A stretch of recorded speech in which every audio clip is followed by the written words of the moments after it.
Elai retaining wall hit lule do na ni cultural mai khu re a chere nga hai kong thang ku chuan workshop a ram le chodi ram in car retaining wall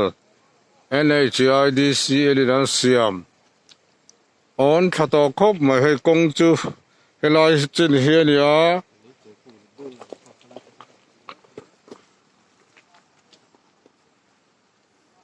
atlute pe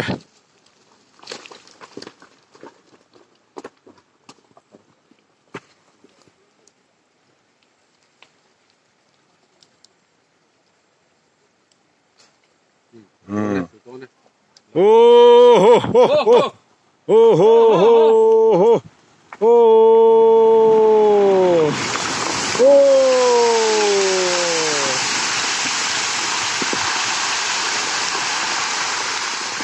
atol thatu ko mai ku rammati chele ta mai le hi kongli kilometer so paruk din na chi akhali Aizol Road pi fang atong Aizol Road yan ta sat duai mai le kong pui ania helai mi hethui takal chu to thato boka ai kong pui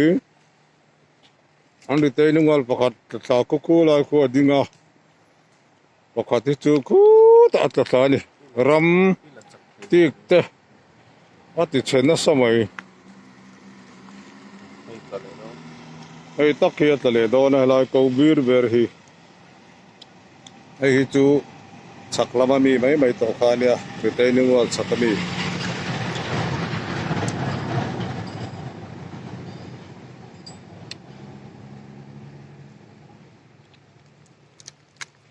khati zong ka ni e